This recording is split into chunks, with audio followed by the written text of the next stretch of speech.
Thank you, everyone. My name is Joe, and I'm an alcoholic. And it's truly by God's grace and the fellowship of Alcoholics Anonymous and the program of Alcoholics Anonymous that I found in a book called Alcoholics Anonymous. I'm sober today, and for that I'm very, very thankful.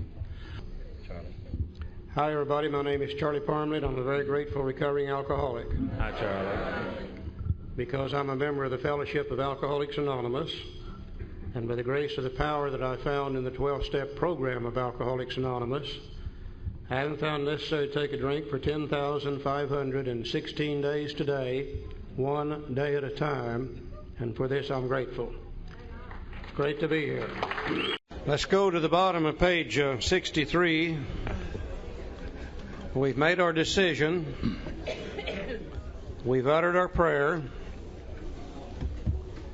And the book says, next we launched out on a course of vigorous action, the first step of which is a personal house cleaning, which many of us had never attempted. Though our decision, step 3, was a vital and crucial step, it could have little permanent effect unless at once followed by strenuous effort to face and to be rid of the things in ourselves which had been blocking us. Our liquor was but a symptom, so we had to get down to causes and conditions. Now, we always like to stop here for just a moment and look at the time element between step 3 and step 4. We always hear people asking the question, how long should you wait after you do step 3 until you start on step 4? And we hear all kind of answers. Sometimes they'll say, well, 30 days, and maybe 90 days, or maybe 6 months. We heard a professional in the field one time counseling people to wait a minimum of 2 years. And our question back to that person was, how many people have you killed with that statement? You see, we're trying to find a way to live where we not only can be sober, but we can have a little peace of mind, serenity, and happiness. And every day that we put off and procrastinate step 4 is a day that we're still filled with resentments, a day that we're still filled with shame and fear and guilt and remorse, another day that we don't feel good. And we really don't know how many days we could go without our mind beginning to think about taking a drink. And next thing you know, we've convinced ourselves that it's okay to drink, and we end up drunk all over again. I don't know how many days I could go under those conditions, and frankly, I'm not very interested in finding out. Our book tells us when we should take step 4. Step 3 will have little permanent effect unless at once followed by this strenuous effort, which is step 4. And you know that does make sense, doesn't it? As far back as I can remember, 4 has always followed immediately after 3. Now, knowing that and knowing we might get drunk if we don't get on with step 4, why would we still tend to procrastinate? And I think 2 or 3 reasons behind it. Number 1 is fear. Some of we older members tend to play king off of the mountain with this step. And we tell the newcomer how tough it is. By God, just wait till you get to step 3 or 4, blah, blah, blah, blah. We just literally scare them to death. Let us be the first to say today that if we take step 4, according to the Big Book Alcoholics Anonymous, there is nothing whatsoever to be afraid of. And I think we're all going to see that in just a little bit. Okay, knowing there's nothing to be afraid of, then why would we still tend to procrastinate? And I think probably one of the greatest reasons is simply confusion. For years, we could not see how to do step 4 according to the Big Book. And the reason we couldn't see it is the instructions are there, but they are so simple that we alcoholics, with our keen intellectual alcoholic minds, looking for something more complicated, overlook the simplicity of step 4. So in our desperation, we read over in step 5 something about sharing all your life story. And we said, oh, that's what they wanted us to do in step 4. is write our life story so we could share it in step 5. That's what I did in the beginning. Now, my life story might not have been important to others, but it must have been to me. There was 92 pages in it. I took it to another poor, suffering human being and asked them to read it, and they did. And he said, "Not very pretty, is it?" And I said, "No, it isn't." He said, "You'll never have to be that way again." He threw it in the waste paper basket. And I learned nothing from my life story to contribute to my alcoholism. Certainly nothing new. Because everything I wrote down, I already knew it, so nothing new came out of it. And today I realize that 95% of my life story really doesn't have anything to do with my alcoholism anyhow. The fact that I was born in 1929, I don't think it's got a thing to do with my alcoholism. It may have had something to do with somebody else's alcoholism, but not mine. The fact that I graduated from high school at age 17, went immediately into the service, I don't think it's got a thing to do with my alcoholism. The fact that I was married at age 21, I don't think it's got anything to do with it. But I tell you what it did do. The 95% that had nothing to do with it very effectively covered up the 5% that did. And I learned nothing from my life story to contribute to my alcoholism. So in our desperation again, somebody in Minneapolis, Minnesota wrote a 4-step inventory guide. We took the Minneapolis guide, combined it with the big book, and got more confused yet. Somebody in Dallas, Texas wrote a 4-step inventory guide. We took the Dallas guide, combined it with the Minneapolis guide, combined it with the big book, and got more confused yet. Have no idea how many are floating around today. We saw one that had 20 pages in it. I'll guarantee you, if you wasn't crazy as hell when you took it, you would be when you were through with it. It was one of those. All the time the instructions have been here. We just never could see them before because we didn't understand how Bill writes. And I think today, if we can just kind of sit back and relax, look at a few simple ideas, we're going to see how easy this thing really is. There's 2 things we got to remember. First, he loved to use comparisons. Talking about one thing that we already know to teach us something new.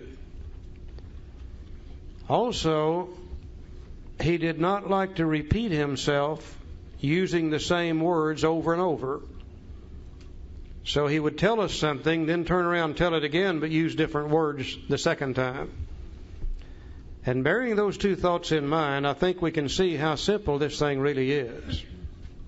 He starts out by saying, therefore we started upon a personal inventory. This was step 4. Immediately he jumps into business. He says a business which takes no regular inventory usually goes broke. And I think his first comparison is this. You know, if you had a business, and I don't care what it is, selling ladies' purses, men's watches, bicycles, or whatever, if you did an inventory once in a while, and by the way, inventory is defined as a written list of items.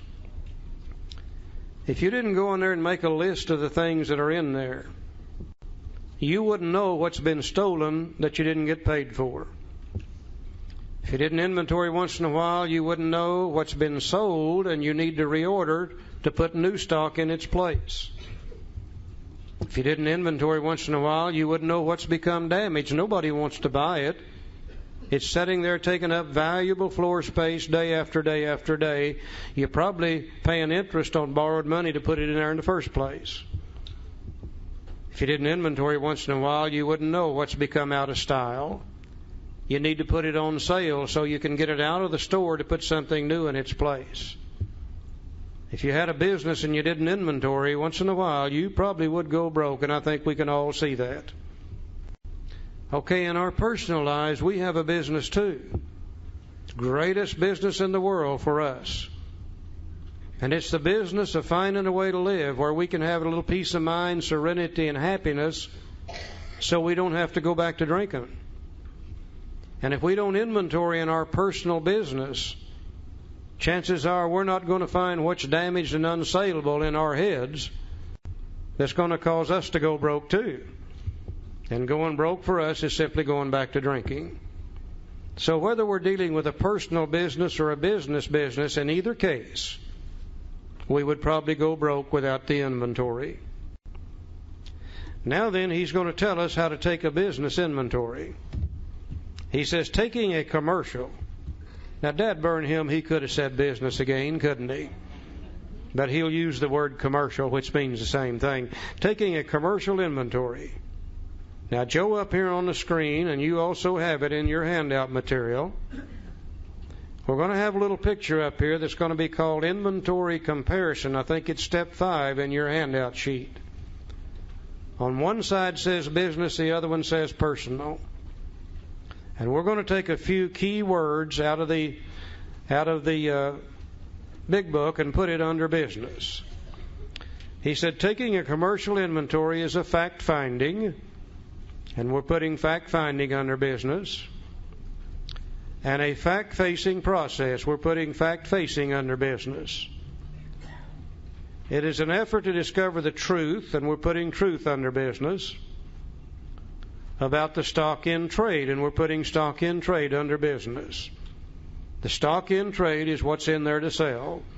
The ladies' purses, the men's watches, the bicycles, or whatever. One object is to disclose damaged or unsaleable goods, and we're putting under object, under business, disclose damaged or unsaleable goods. To get rid of them promptly and without regret. And we're putting promptly and without regret under business. In other words, we're going to go in there and we're going to try to find the facts. When we find them, we're going to face the facts. We're looking for the truth about the stock in trade. We're trying to find the damaged and unsaleable goods. The good items will not cause us to go broke. Oh, they resell every day and we're making money off of them. The damaged and unsaleable goods, they're the ones that's blocking the floor space and the shelf space and costing us money. When we finally find them, we're going to try to get rid of them promptly and without regret. We can't put anything new in there in their place until they're gone. We're trying to find the stock in trade that's damaged and get it out of there. If the owner of the business is to be successful, he cannot fool himself about values. He's got to be honest. Once in a while, he'll try to fool himself. He'll say, well, the reason these ladies aren't buying these purses is they just don't understand what's good for them. You know, he made the decision to buy them. He hates to admit that he made a mistake. And he may keep them in there longer than he should, and if he does, it's going to cost him money every day. Is there anybody in here would have any problem with what he's told us about the business inventory? That we're going to try to find the facts. When we find them, we're going to face them. We're looking for the truth about the stock in trade. We're looking for the damaged and unsaleable goods. When we get rid of them, when we find them, we're going to get rid of them promptly and without regret. Always looking for the stock in trade that's damaged. Anybody got any problems there? Okay, now watch him. He used a series of words to tell us how to take our personal inventory, which means basically the same thing. He said we did exactly the same thing with our lives. We took stock honestly. So we go to step 4, and step 4 says, now we're under personal on the right-hand side of the sheet. Step 4 said we made a searching. And we're putting searching straight across from fact-finding. They mean the same thing. To find the facts, to search out the facts. We made a searching fearless.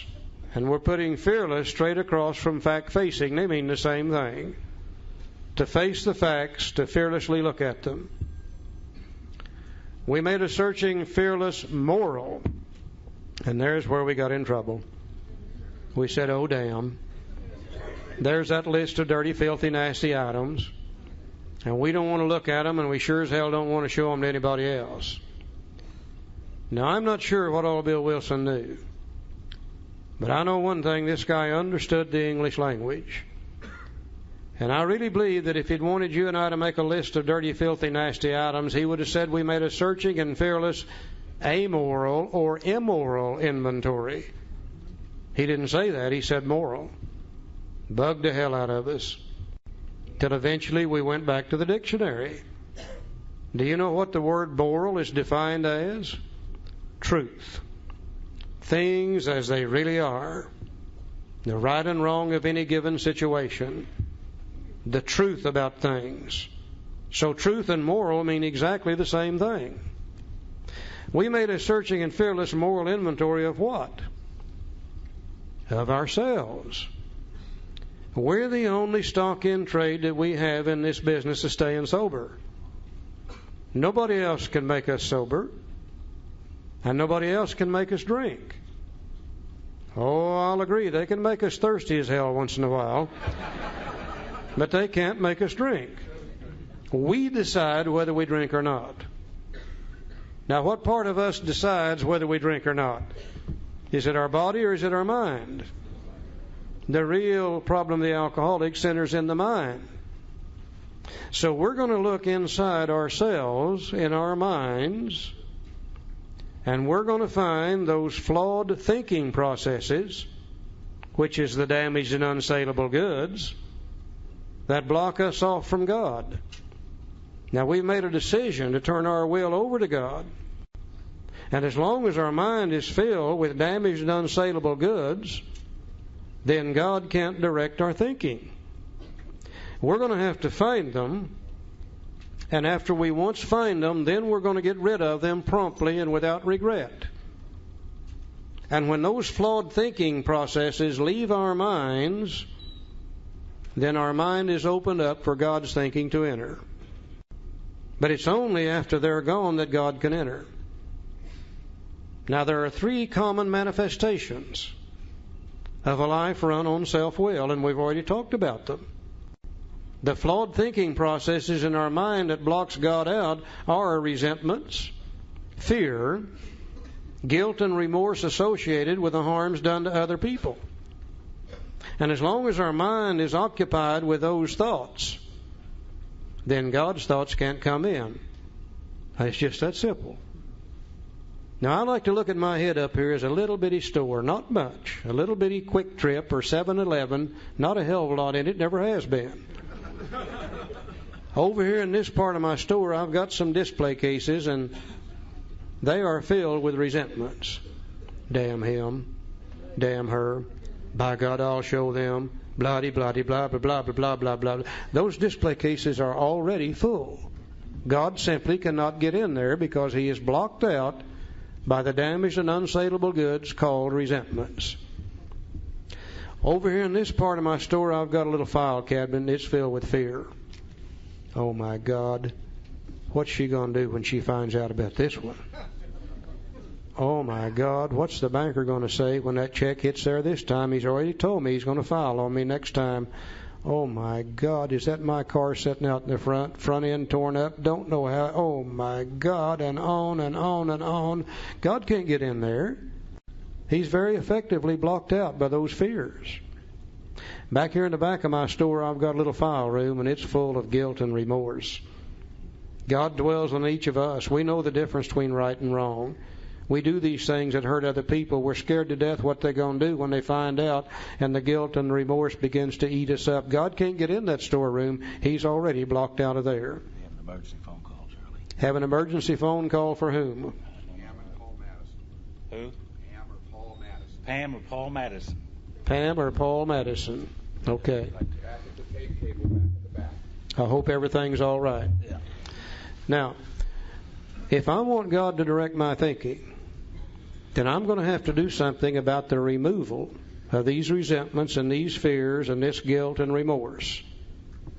And if I can remove them, then God's thinking can enter into my mind and direct those portions of my mind where He was effectively blocked out. Now, my book is getting ready to show me just exactly how to look at these things truthfully. It's getting ready to show me how to remove them. Then the greatest thing it's going to show me is how to keep them from coming back in the future. And if I'll do my part, then God can direct my thinking. But until I've done my part, God can't. It's just that simple. He says we did exactly the same thing with our lives. We took stock honestly, truthfully, morally.